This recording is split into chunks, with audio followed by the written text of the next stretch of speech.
The city is providing a new way to sign up for youth employment opportunities. To tell us about SuccessLink, our two guests from the Department of Youth Engagement and Employment. We'd like to welcome the Mayor's Youth Council Manager, Francesco Tena, and the Youth Outreach Coordinator, Deron Jackson. Thank you both very much for being with us. Thanks for having us. Both of you gentlemen are veterans of the Youth Council, and I want to start with Deron. What does the council do exactly? So the Youth Council is a team of 85 young people that help advise the mayor on different youth issues or issues in general that they see, and it comes from a youth perspective. So whether it has to do with things that they see in their school or in their neighborhood or just any general thing that they may see around town, it's a good way for young people to actually have a voice and to be a direct pipeline into Mayor Walsh. Francisco, there has been this same budget process, I think, a year ago. Yes. So does the input from young people make any difference one way or the other?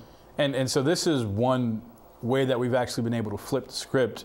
It's the input of the young people and only the input of the young people that make a difference. I have no input in this. Mayor Walsh has no input in what we do with this $1 million. And so from the beginning, we go out into the neighborhoods. We go to train stations and community centers and basketball games to get ideas from young people where they already are. So we had about 1,500 ideas. And now to narrow down that list of ideas, again, it's a team of young people who are working with city officials to narrow that list down to about 10 to 20 proposals. When the final decision is made, that's going to be made by a youth vote. We've been able to lower the voting age from 18 to 12 years old for this process. And then again, to further ensure that only young people are making this decision, no one over the age of 25 can vote. And so absolutely. Deron, I guess first things first here, or at least second, we got a deadline coming up if people want summer jobs. So explain how this works. Yes, so a lot of people know it formally as the Hope Line, the Boston Youth Fund, but now the name of it has become SuccessLink. It's been changed because we offer a lot more than just a summer job opportunity. We offer a chance to connect with our youth and career development, youth professional development team. You can connect it to our monthly newsletter that we put out. But as you were talking about, the one thing that everybody's synonymous with BYF or Department of Youth Engagement, Hope Line, SuccessLink is the jobs program for the summer. Any young person that's interested in that, to have an opportunity, they have to apply by tomorrow, March 27th at 11:59 p.m. Anything after that, we'd love to help them out and connect them with other resources, but for our program, it's got to be done by tomorrow night. Francesco, what about the eligibility for these jobs? It's a Boston residency requirement. You have to be between the ages of 15 and 18 during the summer to apply for this. But again, as Deron mentioned, we want everyone to reach out to us that's looking for a job in the summer. For most of those young people, we'll be able to open up over 3,000 employment opportunities. For young people who don't fit the criteria for our SuccessLink program, we still are the biggest aggregator of youth opportunity for the summer. And Deron, what if people give it a shot and, well, there's not always enough jobs to go around. So how else can you help people if they don't get the job? Yes, so our outreach team, we have a team of 6 people, myself, a college major staff, and some teen staff that start to compile resources for people just across the city, whether it's an employment program through us or whether it's something that you can find through your school, through the Private Industry Council, ABCD. Any kind of opportunity or resource, we're going to house it there as part of our one-stop shop philosophy. If you can't come in and just specifically get something from us, we can make sure we connect you to something somewhere. Francesco, what about the kinds of jobs? I remember the old days, people in red shirts picking up rubbish in the parks, but we're talking about something else here. Absolutely. Our department continually focuses on making sure that young people see this not just as a way to spend their time to make money, but also as a time to invest in themselves. And so we look for partners who are going to develop the skill set of a young person. Just to name a few off the top of my head, the South End Technology Center works with young people where they're learning how to program, how to do 3D modeling. They have a 3D printer and a laser cutter. And so in addition to learning all these skills, young people are also getting paid to learn these things.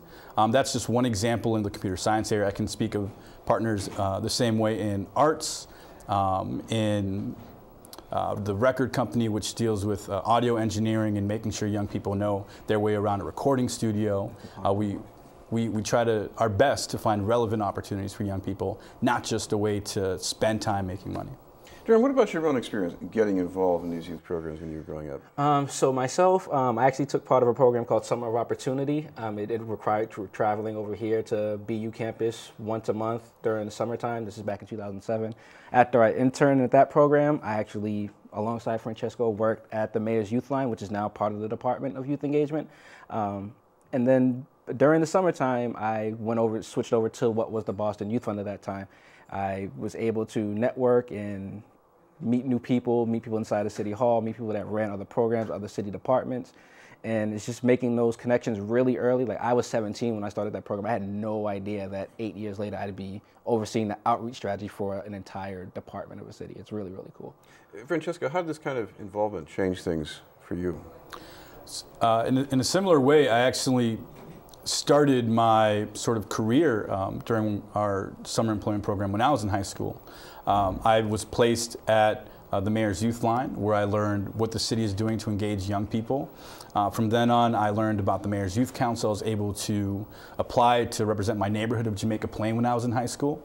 And from there, I sort of realized the importance of youth engagement and making sure students' voices are heard when decision-making happens. And so that's informed a lot of the decisions I've made throughout my high school career, my college career, and now my professional career as a manager of the Mayor's Youth Council.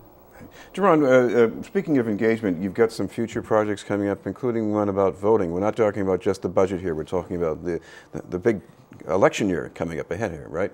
Yes. So throughout the next year, a lot of it has to do with the participatory budgeting process. So Francesco spoke to a lot of it. But with young people, making sure that they are aware of things that are happening now. Because in prior times, even when I was younger, I wasn't paying much attention to it. But now that we live in an age where everything is like in your face, everything's right on your phone, so easy to access, it's important to know what these things are going on.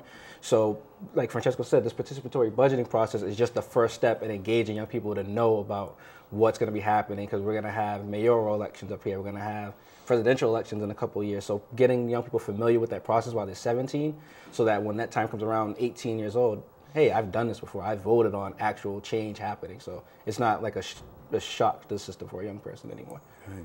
Francesco, how important is that? Because this is not about an event as much as a climate of participation we're talking about. Sure, and I think when the City of Boston thinks about youth involvement in city decision making and youth involvement and youth development, we see it as a missing piece of the puzzle. Cities across the nation are designing programs for young people, thinking about services they need to provide for young people, but too often the young people are not at the table when those decisions are being made. So for us, it's very simple. We're making sure that we're involving the experts, in this case young people, when we're designing these programs and services.